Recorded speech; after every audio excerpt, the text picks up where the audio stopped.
The Cartier Tank is a $4,000 battery-powered watch that doesn't even have the decency to come with a second hand. By every rule of watch collecting, buying a Tank is a ridiculous idea.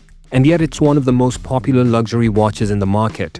Even the most serious watch collectors, those who believe the soul of a watch lives somewhere between the mainspring and the escapement, have a soft spot for the Tank. So if you're considering a Tank Must, or if you think the whole thing is just an overpriced fashion statement, you're most likely asking the same questions I asked. Before I got the Tank, I spent some time trying to understand the appeal.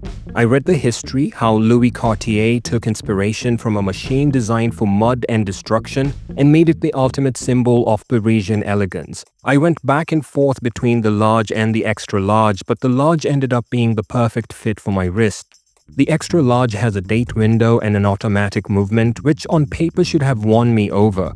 But the Tank is about proportions, and the extra large felt like it was trying too hard to be a modern watch, while the large looked more intentional on my 6.9-inch wrist. The Tank was the original rectangular watch, and the iconic design has remained essentially unchanged for over a century. While other brands were busy making watches for divers or for field officers, Cartier was making art that happened to tell time. They were busy making the watches of choice for Princess Diana and Muhammad Ali, so I figured if I was going to abandon logic, I might as well be in good company. And so I decided to live up to the words of the patron saint of Cartier and made the final purchase. I was not going to wear a Tank to tell time, I was going to wear the Tank because it's the watch to wear. I felt great about the purchase, but I wasn't completely settled. There was that familiar question of whether I had been hypnotized by marketing and the beautiful packaging. You know, the kind of doubt that sends you to YouTube or to Reddit just to see if anyone else thinks the purchase was worth it.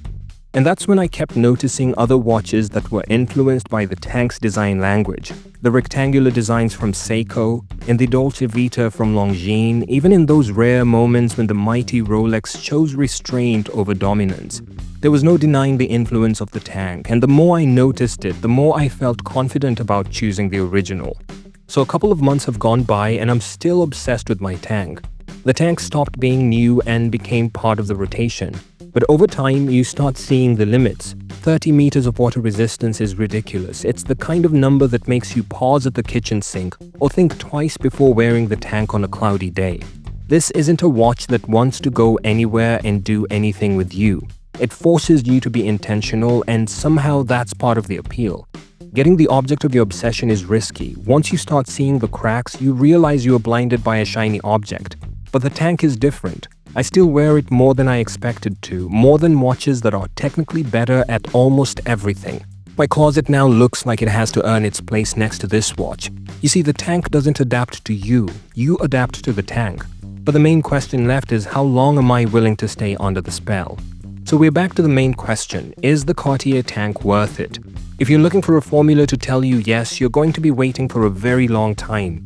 There's no place where a battery and some steel equals $4,000. Because if we're being honest, all watches are indulgent. The difference is that buying a Tank is just being honest about which indulgence you're choosing.